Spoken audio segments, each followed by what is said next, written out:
안녕하세요. 저는 시모의 시자만 들으면 자다가도 벌떡 일어나는 40대 여성입니다. 여러분, 네덜란드 속담 중에 이런 게 있다네요. 남편의 어머니는 아내의 악마다. 아들에겐 한없이 자상한 엄마여도 며느리에게는 못되게 군다는 뜻이겠죠. 역시 못된 시어머니는 만국 공통으로 어딜 가도 있나 봅니다. 그런데 시어머니라고 해서 꼭 나쁜 사람만 있는 건 아니잖아요. 제 주변에도 딸처럼 챙겨주는 좋은 시어머니 만나 행복하게 지내고 있는 친구들이 있거든요. 그런데 저는 도대체 뭘 잘못했길래 그런 못된 시어머니를 만나 있을까요? 그것도 한 번도 아닌 두 번씩이나요.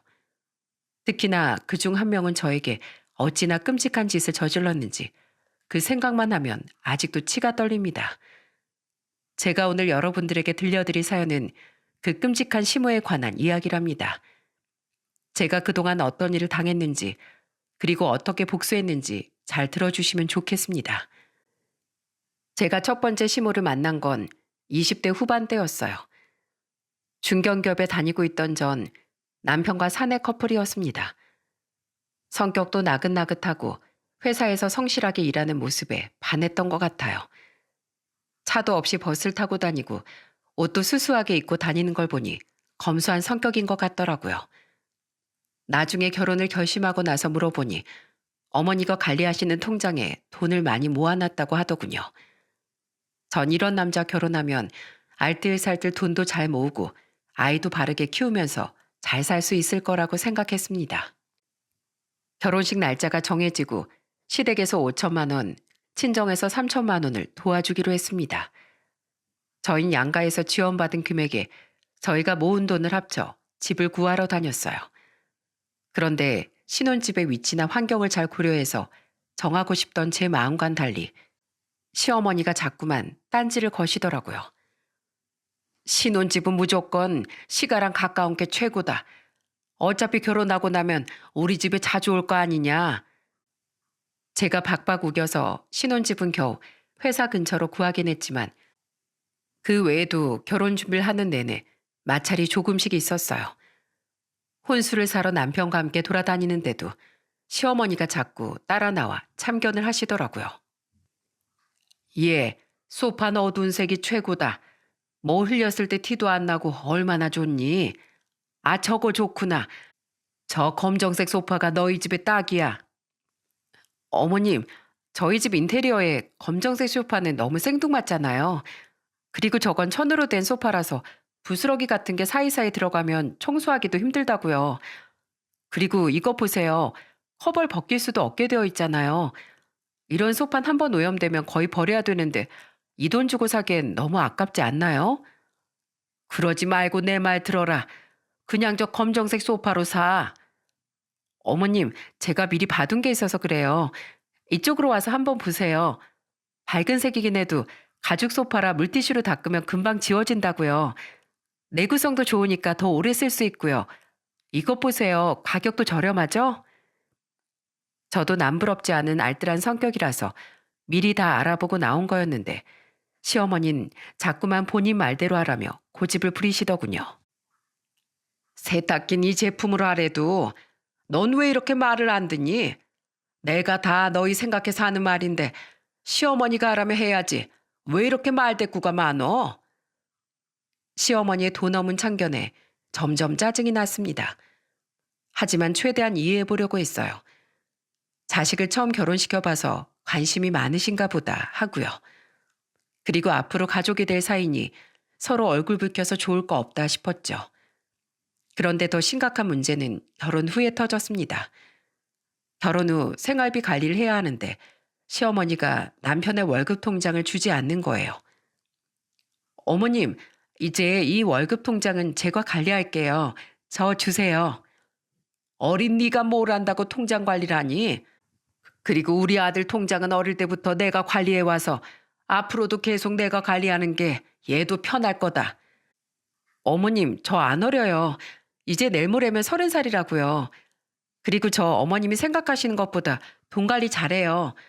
적금도 꼬박꼬박 들어서 또래에 비해 돈도 많이 모아뒀고 물건 하나를 살 때도 가격 비교해 가면서 알뜰하게 산다고요. 제가 결혼 전에 돈을 얼마나 모았는지 어머님한테도 다 보여드렸잖아요. 그거야 너 혼자 벌 때 얘기지. 네 남편 월급까지 합치면 돈이 얼만데 그 큰 돈을 너한테 뭘 믿고 맡기니? 요즘 젊은 여자들은 야가 가지고 결혼하자마자 남편을 휘두르려고 한다던데 혹시 너도 그런 거 아니니?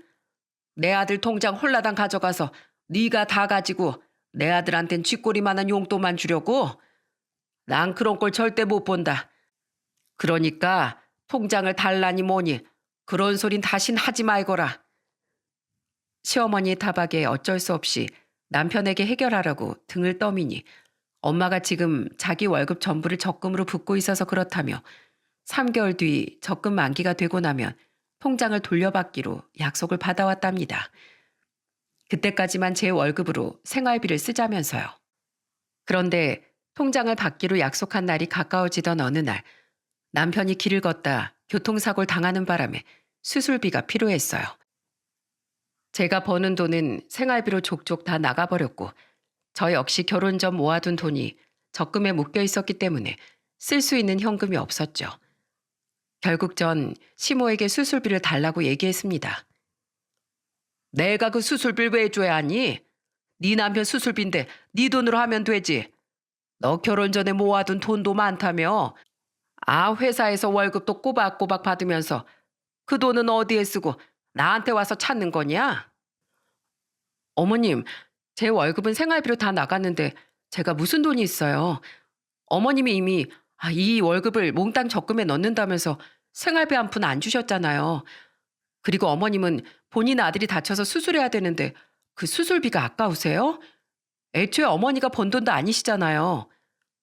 아니, 아들 수술비가 아깝다는 게 아니라 됐다. 주고 싶어도 못 주니까 그리 알아라. 돈이 있어야 주지. 없는 걸 어떻게 달라는 거냐? 알고 보니 남편의 월급으로 적금을 들고 있다던 시어머니는 적금은커녕 그 돈을 홀라당 다 써버렸던 겁니다. 예전에 본인이 사기를 당해 대출받았던 돈을 남편 월급으로 메꾸는 걸로도 모자라 친구들을 만나 부자 행세를 하며 돈을 펑펑 쓰고 다녔더군요. 저는 겨우 50만 원도 안 들어있던 남편의 통장을 보고 허탈해서 주저앉았습니다. 그리고 시어머니에게 분노가 치밀어 올라 마구 쏘아댔죠. 어머님, 이가 본 돈 한 푼도 안 쓰고 차곡차곡 모아두셨다면서요.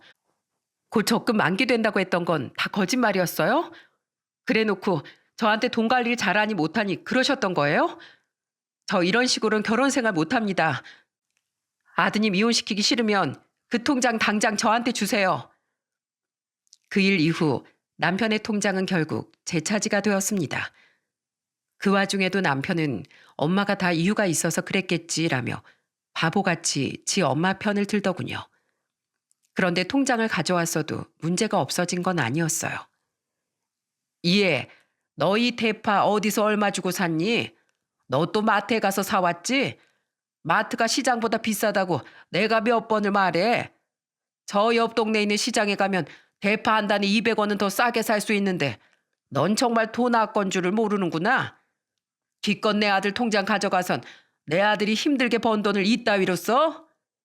어머님, 옆 동네에 있는 시장에 가려면 버스비가 200원보다 훨씬 더 나오는 거 모르세요?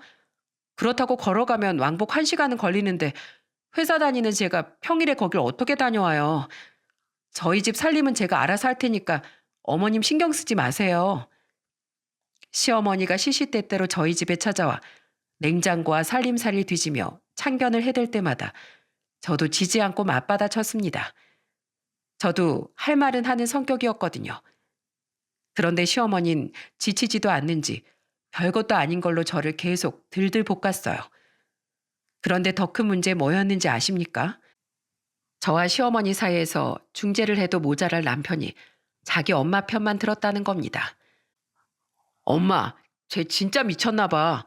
저번엔 야근한다면서 글쎄 내 저녁밥도 안 차려주더라고. 그럼 난 집에 와서 굶으라는 거야 뭐야? 지는 야근하면서 회사에서 먹고 온다지만 난 집에서 밥 차려주는 사람도 없이 어떡하라고? 뭐야? 힘들게 일하고 남편한테 저녁밥도 안 차려줘? 하늘 같은 지서방을 떠받들지 못할 망정 감히 방치를 해? 예, 너 그런 식으로 할 거면 당장 회사 때려치워라. 고작 그거 몇 푼 벌자고 남편 뒷바라지 내팽개칠 거면 그냥 회사 그만두고 집에 들어 앉아서 살림이나 해.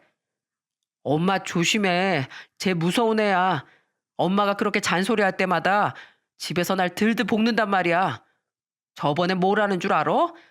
나보고 엄마가 참견 좀 안 하게 할 수 없니? 엄마가 잔소리할 때마다 머리가 폭발할 것 같다나 뭐라나? 엄마가 다 지 생각해서 하는 말인데 지가 왜 폭발해? 하여튼 쟤 진짜 성격 더럽다니까? 결혼 후에 알게 된 남편의 마마보이 기질은 날이 갈수록 점점 더 심해졌습니다. 시어머니는 주말마다 저희 집에 찾아와 살림을 검사하고 잔소리를 해댔는데 나중엔 아예 둘이 합세해서 절 공격하더군요. 예, 넌 주말인데 일찍 일어나서 집안을 박박 닦아도 모자랄 판에 뭐 하느라 책상 앞에 앉아서 컴퓨터만 하고 있니? 아유, 너 설마 주말이라고 우리 아들 아침밥도 안 챙겨주는 거 아니지? 엄마, 나 배고파. 제가 집에서 일한다고 핑계대면서 나 밥도 안 차려줘. 나보고 밥통에 있는 밥 알아서 떠먹으라는데 남편한테 너무 심한 거 아니야? 엄마 말대로 결혼하면 마누라가 끼니 때마다 오첩 반상은 대령할 줄 알았는데 난 이게 뭐야? 오첩 반상은커녕 물 한 잔으로 배 채우고 있잖아. 뭐라고? 물로 배를 채워? 예, 너 이리 나와봐라. 너 오늘 내가 아주 홍군형을 내야겠구만. 주말인데도 쉬지 못하고 밀린 회사 일을 하고 있던 전 더 이상 참을 수가 없었습니다. 저는 책상을 박차고 나가 시어머니와 남편에게 그동안 쌓여있던 말을 마구 퍼부었어요. 어머님, 진짜 너무하시네요. 그렇게 하나하나 간섭하실 거면 그냥 아들을 옆에 끼고 살지 왜 결혼시키셨어요? 아들 뒤치다꺼리할 식모가 필요하셨던 거예요? 그럼 차라리 돈을 주고 식모를 고용하지 그러셨어요. 전 어머님한테 돈도 안 받는데 왜 이런 수모를 당해야 하는 거죠? 아, 알겠네요. 식모 고용할 돈이 없어서 절 공짜로 부려 먹으셨나 보네요. 이가 몇 년 동안 번 돈 어머님이 바보같이 사기당한 거 메꾸고 친구들한테 허세 부리느라 물처럼 펑펑 쓰셨잖아요. 저 이제 더 이상은 못 참아요. 돈 개념도 없는 분이 겨우 100원, 200원 가지고 저한테 이래라 저래라 하는 것도 싫고요. 30살이 넘도록 집 앞 하나 못 차려 먹는 인간 뒤치다꺼리 하는 것도 지겹다고요. 그리고 너 그렇게 니네 엄마가 좋으면 니네 엄마한테 가서 살아. 왜 남의 집 귀한 딸이 나한테 들러붙어서 괴롭혀? 엄마 없으면 아무것도 못하는 마마보이 주제. 그 나이 먹고 이렇게 사는 거 너 창피하지도 않아? 누가 보면 네 나이가 32살이 아니라 2살배기 아가인 줄 알겠어. 왜? 아예 네 엄마한테 우유도 먹여주고 똥기저귀도 갈아달라고 하지 그래? 너 하는 걸 보니 정신 연령이 딱 2살 수준이던데. 난 내 배 아파 난 자식도 아닌데 너처럼 덩치만 큰 애기 못 키워. 그러니까 평생 엄마 품에 안겨서 젖이나 먹으면서 살아. 이혼해. 저는 그렇게 말하고 짐을 챙겨 집을 박차고 나왔습니다. 정말 다행이었던 건 남편과의 사이에서 자식이 없었다는 점이었어요. 덕분에 빠른 시일 내에 이혼이 마무리될 수 있었으니까요. 이 사람과 결혼하면 평생 행복하게 살 줄 알았는데 고작 1년 6개월 만에 파탄이 나버리다니. 이럴 줄 알았으면 혼인신고를 하지 말 걸 그랬다는 생각도 들었습니다. 괜히 이상한 놈한테 잘못 걸려 이혼녀 꼬리표를 달게 되었으니까요. 이혼 후 저는 전 남편과 같은 회사에 있는 것도 싫어 이직을 했습니다. 다행히 더 좋은 조건으로 가게 되어 만족스러웠어요. 그리고 평소에 관심 있던 꽃꽂이도 배우고 운동도 하면서 저만의 시간을 즐겼습니다. 이혼 후 1년이 지났을 땐 여름 휴가 때 혼자서 제주도로 훌쩍 떠났습니다. 천지연 폭포 아래쪽에서 해녀분들이 직접 잡아서 파는 소라랑 전복회를 먹었는데 어찌나 맛있던지 이런 게 천국이구나 싶더군요. 혼자가 된 제 삶에 만족하며 살던 어느 날 친정아빠와 함께 등산을 갔어요. 산 정상에 올라 눈앞에 펼쳐진 풍경을 보고 있자니 가슴이 뻥 뚫리는 기분이 들더라고요. 그런데 그때 옆에 있던 아빠가 하늘을 향해 소리쳤어요. 야호! 미소를 지으며 절 돌아보는 아빠의 얼굴을 보자 용기가 샘솟더군요. 전 아빠를 따라 두 손을 앞으로 모은 채 크게 외쳤습니다. 야호! 난 실패자가 아니다. 난 혼자서도 잘 먹고 잘 살 거다. 난 할 수 있어. 속 시원하게 지르고 나니 왈칵 눈물이 쏟아질 뻔했어요. 아빠는 그런 절 말없이 안아주며 등을 토닥여 주시더군요.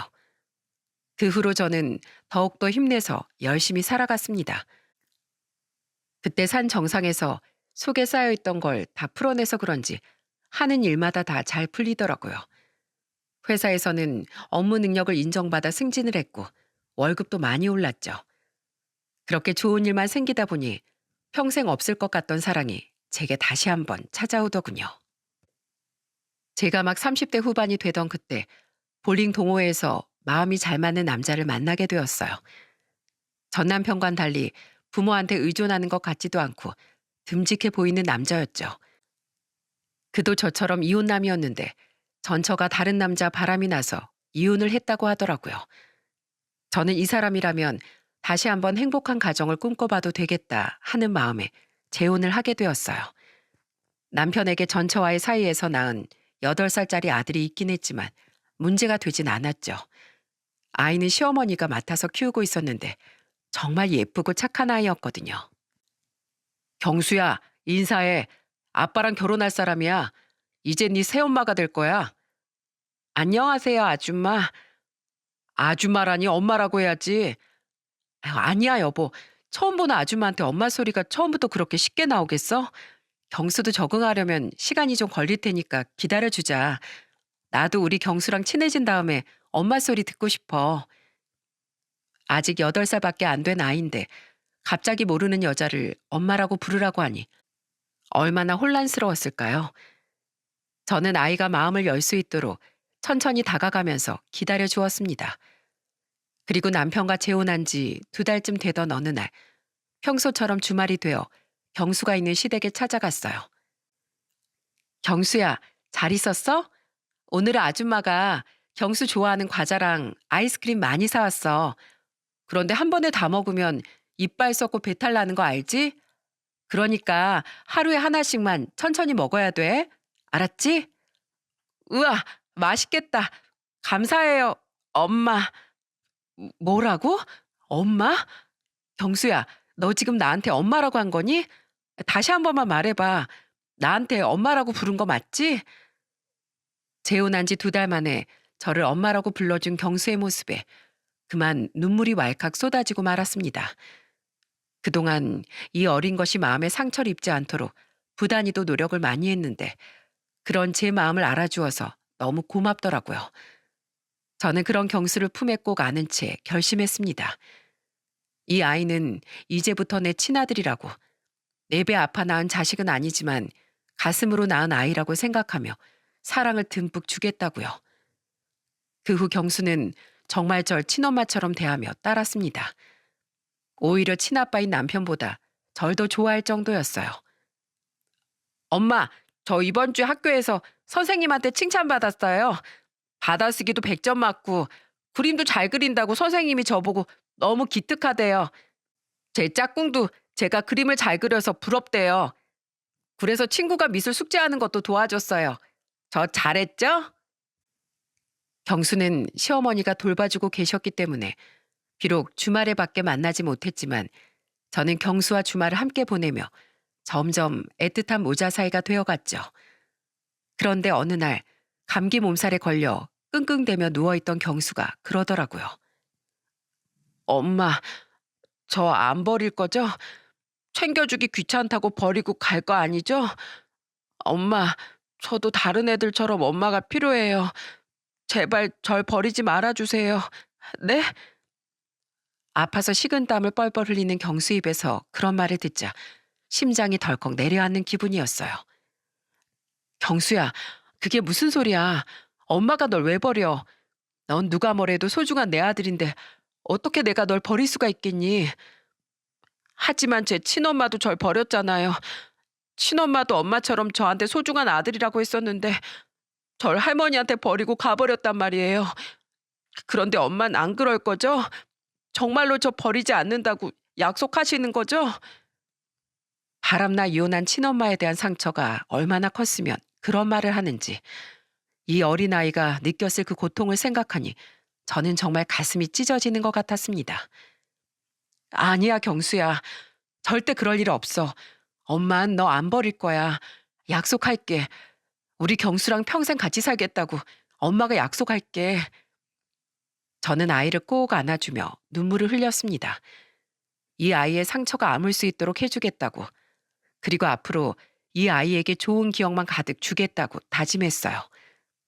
그렇게 가족들과 따뜻한 시간을 보내며 결혼 생활을 한 지도 언 5년째 저에게 좋은 소식이 찾아왔습니다. 남편과의 사이에서 소중한 아기 천사가 찾아온 거였어요. 두 줄이 뜬 임신 테스트기와 초음파 사진을 처음 친정 부모님께 보여드렸을 때 두 분은 뒤로 넘어갈 것처럼 좋아하시더라고요. 어머, 이게 정말이야? 정말 우리 딸한테 아기가 생긴 거야? 어머머, 이 얼굴 좀 봐. 우리 딸이랑 코가 쏙 닮았네. 아유, 장하다, 장해. 엄마한테 놀아달라고 떼쓰던 그 어린 것이 언제 이렇게 커서 아기를 가졌는지 원. 혜원아, 먹고 싶은 거 있으면 언제든지 말해. 이 엄마가 아빠랑 같이 새벽 시장에 가서라도 사다 줄 테니까. 알겠지? 시부모님 역시 좋아하시는 건 마찬가지였습니다.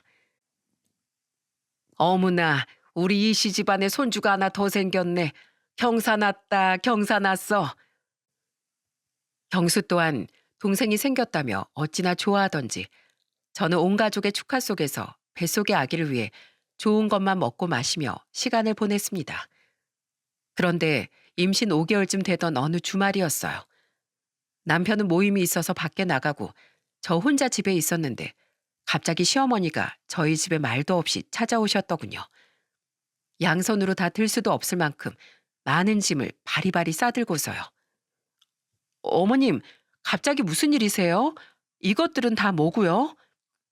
아니, 아범 말 들어보니까 네가 요즘 입맛도 없고 밥도 잘 못 먹는다면서 홀몸도 아닌 애가 잘 챙겨 먹어야지. 그래서 이걸 다 져주려고 싸우신 거예요? 그래, 시애미가 돼서 우리 손줄 뱃속에 품고 있는 며느리한테 이 정도도 못 해주겠니? 내가 아주 상다리가 휘어지게 진수성찬을 차려줄 테니 넌 그냥 침대에 누워서 쉬고 있거라. 갑자기 찾아와 진수성찬을 차려준다는 시어머니 말에 저는 어리둥절했습니다. 항상 우리 경수, 우리 예쁜 경수하며 손주밖에 모르는 시어머니였기에 저한텐 별로 관심이 없으신 줄 알았거든요. 그래도 챙겨주시니 감사하단 마음에 주방에 나가 음식을 거들려고 했지만 시어머니는 극구 사양하며 저를 침실로 돌려보냈습니다. 잠시 후 한숨 자고 거실로 나온 제 앞엔 무려 20첩 반상이 거하게 차려져 있더라고요. 갈비찜에 불고기에 잡채에 온갖 맛있는 음식들이 눈앞에 가득했어요.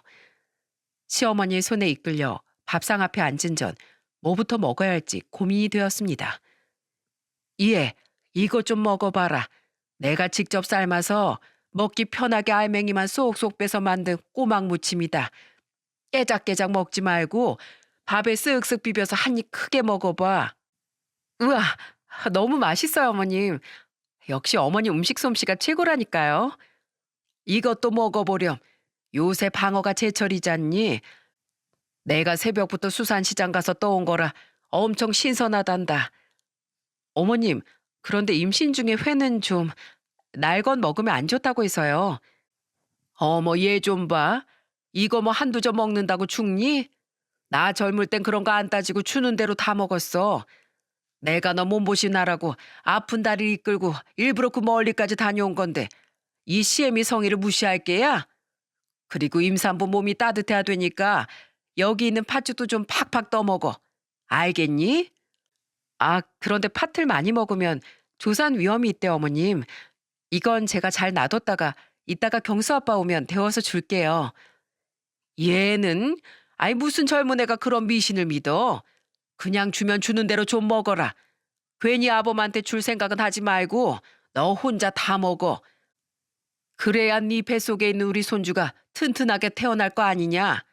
갈비찜도 살만 발라줄 테니까 밥에 팍팍 올려 먹고 밥 다 먹으면 내가 자몽도 갈아줄 테니까 그것도 꼭 마셔라.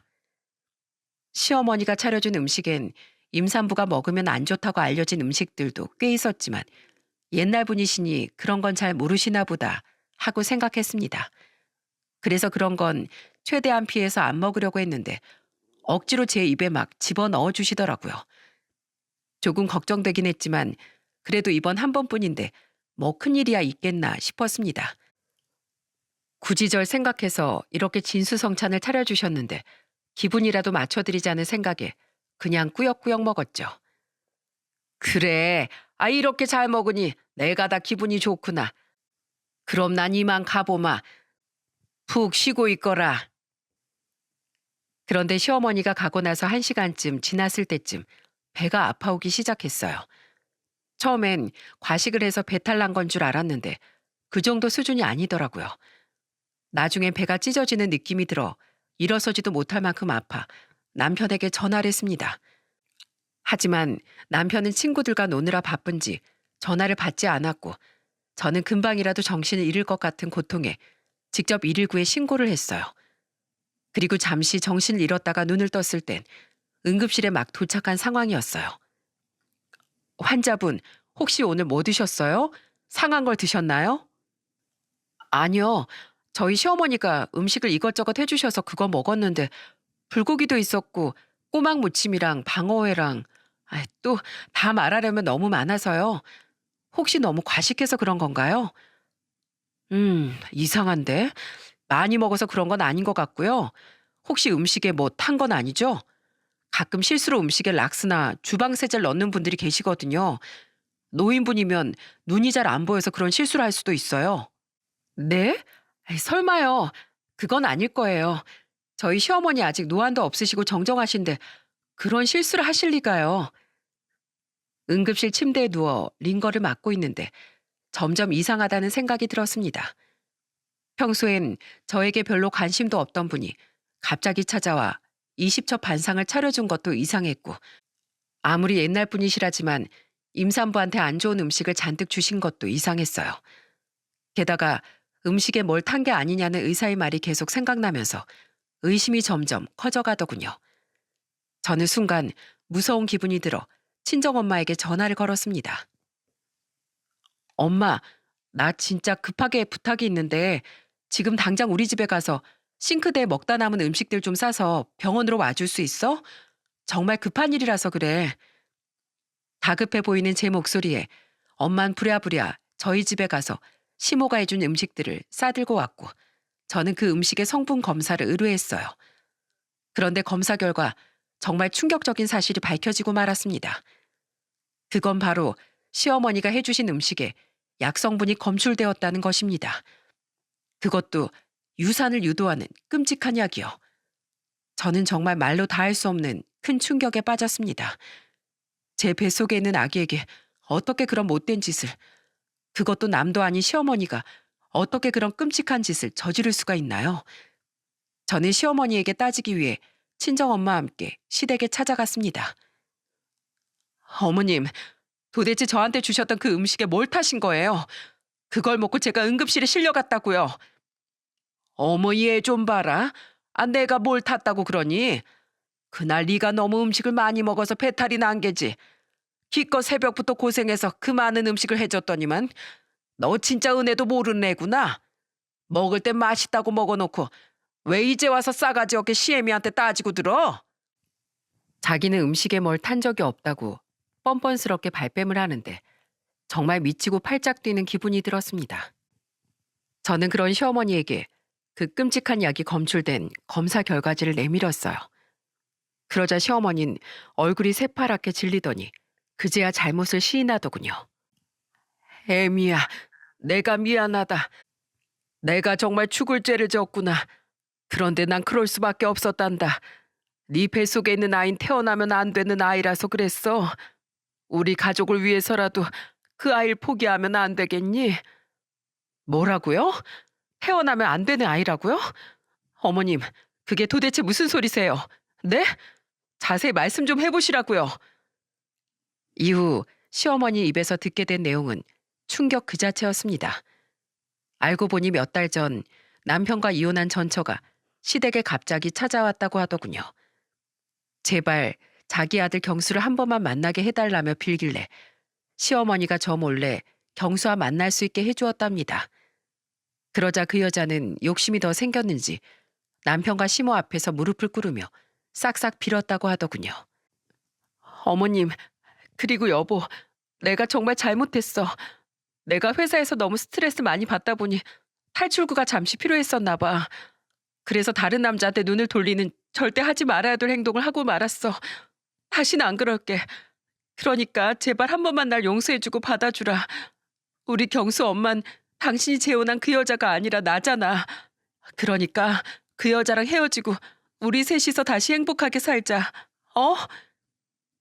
시어머니와 남편은 그 가식적인 여자의 눈물에 마음이 흔들려 그 후로도 수도 없이 그 여자를 저 몰래 만났다고 하더군요. 저 빼고 자기들끼리 외식을 하고 공원에 산책도 하고 사진도 찍으러 다녔다네요. 마치 정상적인 가족인 양 경술 데리고 놀이공원도 가고 동물원도 가면서 그렇게 시간을 보낸 기간이 무려 5개월도 넘었다고 합니다. 어떻게 사람을 속여도 이렇게 속일 수가 있는지 정말 기가 막혀서 말도 안 나왔어요. 아무래도 애한텐 새엄마보단 친엄마가 낫지 않겠니? 그리고 경수 엄만 평범한 회사원인 너랑은 달리 세무사라서 돈도 잘 버는데 이왕이면 경수도 그런 능력 있는 엄마 밑에서 크면 더 좋잖니.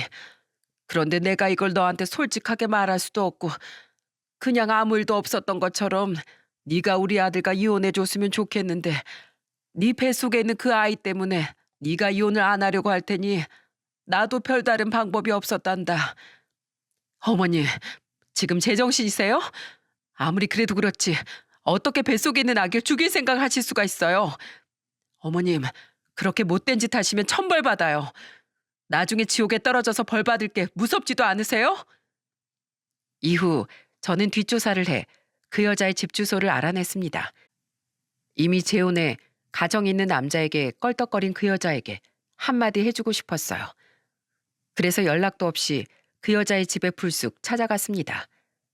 그런데 문이 열리자 이게 웬걸? 소파 위에서 제 남편이 그 여자의 무릎을 다정하게 베고 누워있더라고요. 당신 여긴 어떻게 찾아온 거야? 어떻게 찾아온 거냐고? 저 여자가 어머님한테 보내온 선물에 떡하니 주소가 써있더라고. 당신이 여태까지 날 속이고 이혼한 저 여자랑 만나온 거 내가 모를 줄 알아? 그것도 5달 동안이나 날 기만했잖아. 당신이 그러고도 사람이야? 내 뱃속엔 당신 아이가 자라고 있는데 어떻게 바람 펴서 이혼한 저 여자랑 놀아나? 놀아나다니. 당신 지금 무슨 소리를 하는 거야? 이 사람은 경수 친엄마라고. 경수 친엄마든 뭐든 간에 이혼했으면 남남이지. 와이프가 있는 남자가 약속 있다고 거짓말하고 딴 년 집에서 무릎을 베고 누워있는데 그게 놀아난 게 아니면 뭐야? 당신 이럴 거면 도대체 나랑 왜 결혼했어? 그냥 저 여자가 딴 남자를 만나든 말든 용서하고 같이 살지. 왜 나랑 결혼했냐고. 저 여자가 바람 펴서 이혼했다고 했지? 다른 남자랑 뒹굴던 그 모습이 생각나서 너무 끔찍하다고 나한텐 몇 번이나 얘기했잖아. 그런데 그거 알아? 지금 당신이 하는 짓도 바람이야. 저 여자가 당신한테 한 짓을 당신도 나한테 똑같이 하고 있는 거라고. 당신이나 저 여자나 똑같이 인간 쓰레기야. 저는 그 둘에게 마구 퍼붓고 나와 그 여자에게 상간녀 소송을 걸었습니다. 그리고 제가 먹은 음식에 약을 탄 시모는 경찰에 고소했어요. 그런데 경찰 조사 결과는 정말 황당하기 그지없더라고요. 제가 그걸 먹고 배가 아프긴 했지만 실질적으로 피해본 게 별로 없고 결정적으로 유산도 되지 않았기 때문에 고작 벌금형이 달합니다. 들어있던 약성분도 소량에 불과했다면서요. 아니, 어떻게 경찰이 이렇게 피해자 입장을 이해 못할 수가 있나요? 제가 정말로 그 약 때문에 유산이라도 했어야 하는 건가요? 아무리 나쁜 의도를 가지고 있었다고 한들 큰일이 벌어지지 않으면 처벌조차 받지 않는 그 현실에 너무 답답했습니다. 이후 저는 더 이상 이런 쓰레기 같은 집안관 엮이고 싶지 않아 이혼을 선언했어요. 대신 뱃속 아기의 20년치 양육비와 지금 살고 있는 아파트를 요구했죠. 하지만 남편과 시모는 제 조건을 거절하더군요.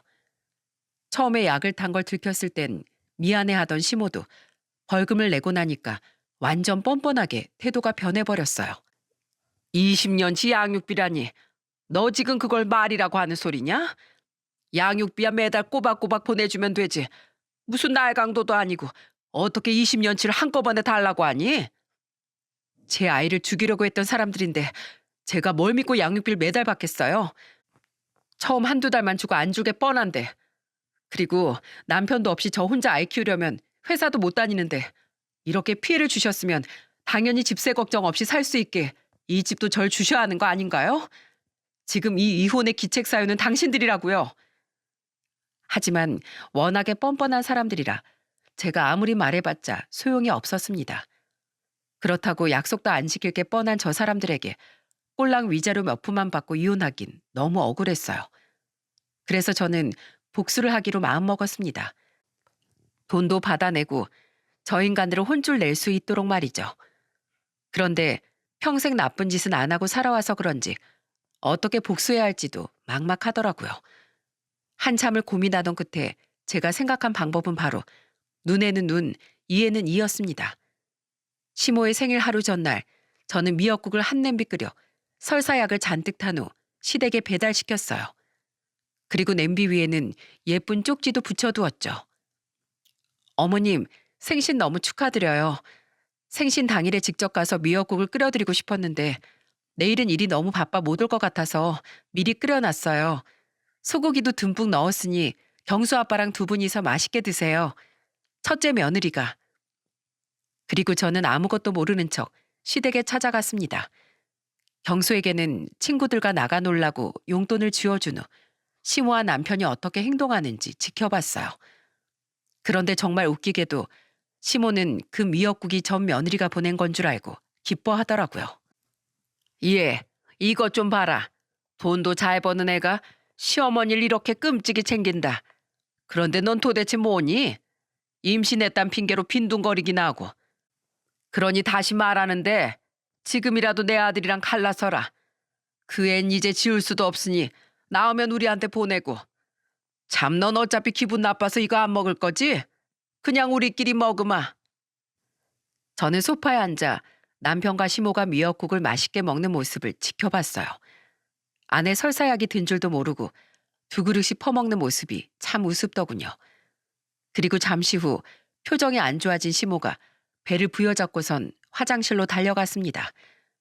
화장실 안에선 천둥이라도 치는 듯 요란한 소리가 울려 퍼지더군요. 엄마, 아직 멀었어?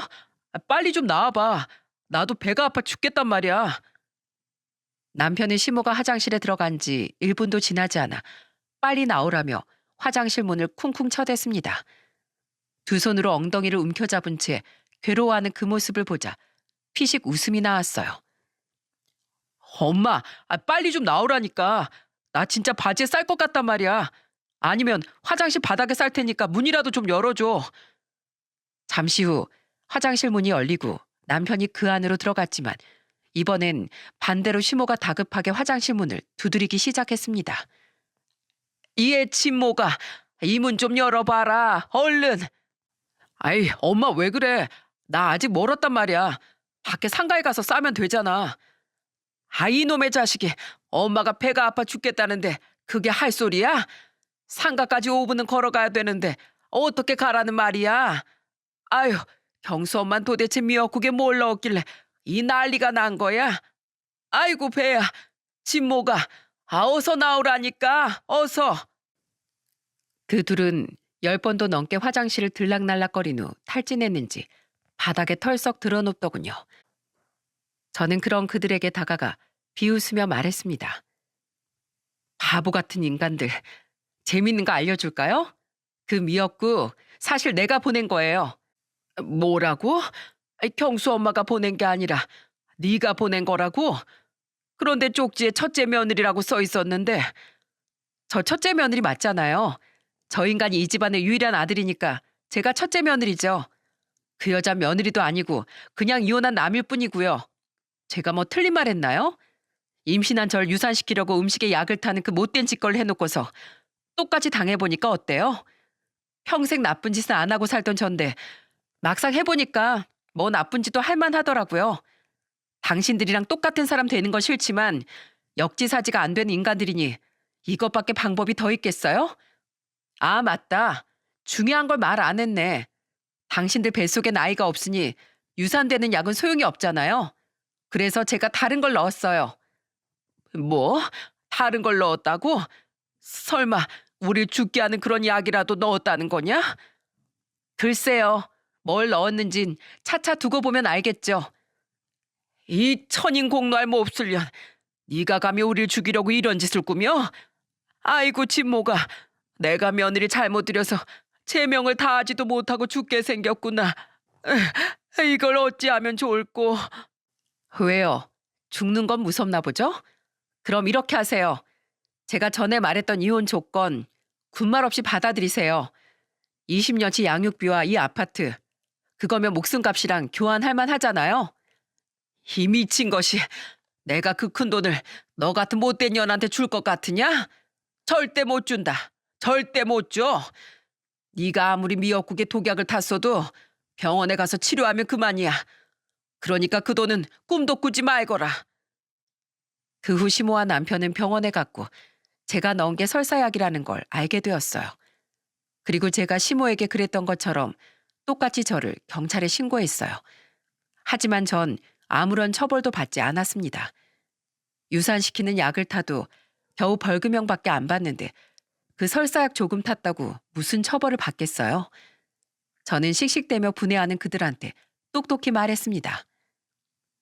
아직도 제가 말한 이혼 조건을 받아들이지 못하시겠다고요?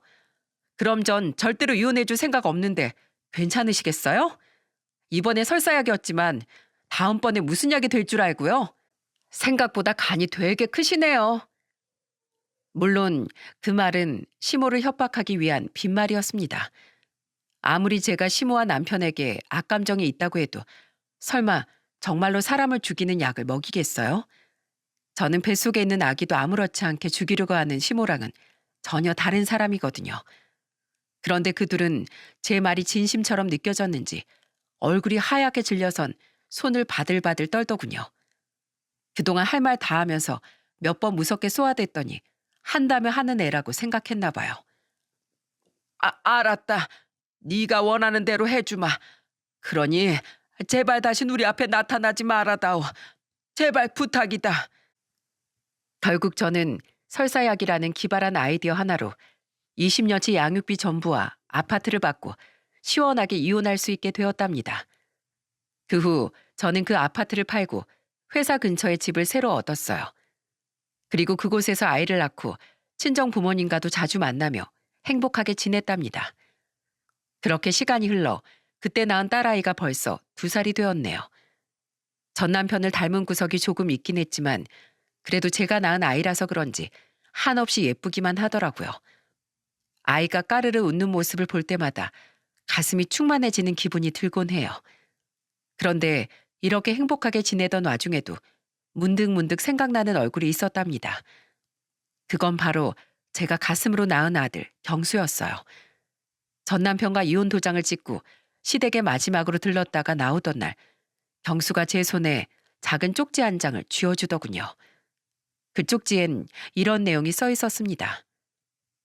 엄마, 우리 할머니랑 아빠 때문에 그동안 너무 속상하셨죠? 아빠랑 할머니는 제 친엄마 편이었지만 전 항상 마음속으로 엄마를 응원했어요. 엄마가 없어 쓸쓸해하던 어린 절 누구보다도 따뜻하게 안아주셨잖아요. 엄마, 다음에 길에서 마주치게 되어도 또 엄마라고 불러도 될까요? 이젠 아줌마라고 부르라고 하셨지만 그러고 싶진 않아서요. 엄마, 그동안 저한테 좋은 엄마가 되어주셔서 정말 감사합니다. 엄마가 앞으로 꼭 행복하셨으면 좋겠어요.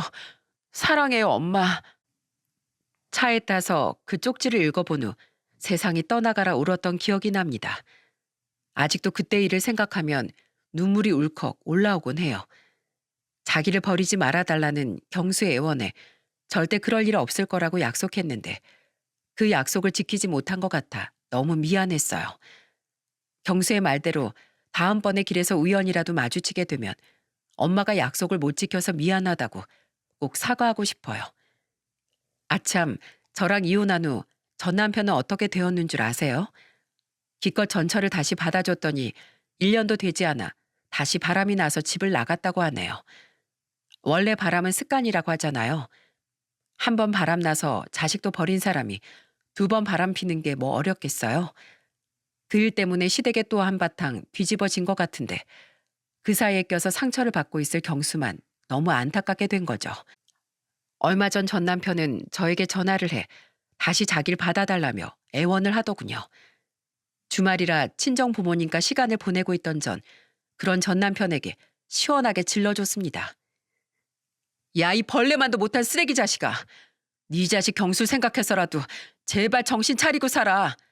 그 남자만 밝히는 못된 여자를 또다시 받아주든 말든 그것까진 내 알 바 아닌데 적어도 우리 경수 눈에 피눈물 흘리게 만들지 말라고. 내가 너 두고 볼 거야? 한 번만 더 경수한테 상처 줬다간 내가 너네 집에 찾아가서 아주 박살을 내버릴 테니까. 그리고 너 다신 나한테 전화하지 마. 너 같은 더러운 놈이랑 합치고 싶은 생각 추워도 없으니까.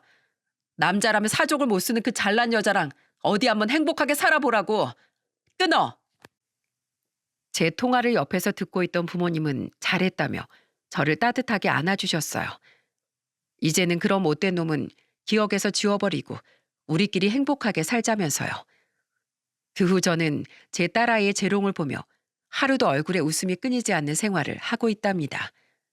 그리고 2년 전 경수가 제게 줬던 그 쪽지를 가끔씩 꺼내보면서 경수가 나쁜 부모 밑에서도 제발 잘 자라주길 기도하고 있답니다. 아마 언젠간 경수랑 밥이라도 한번 먹을 수 있는 날이 오겠죠? 제가 이 사연을 보낸 이유는 그런 안 좋은 일들을 겪으면서 답답했던 점이 많아서랍니다. 뱃속에 아기를 죽이려고 했던 시모, 그리고 임신한 저를 두고 전처와 바람핀 전 남편. 그 둘을 시원하게 감방에 보냈어야 하는데 그러지 못했으니까요. 이럴 때 보면 우리나라 법이 피해자 편이 아니라 가해자 편인 것 같다는 생각이 드네요. 결국엔 착한 사람들만 피해받는 세상인 거죠. 몇 년 후에는 꼭 간통죄가 다시 부활해서 전 남편 같은 못된 인간들이 꼭 합당한 벌을 받는 세상이 오길 바랍니다.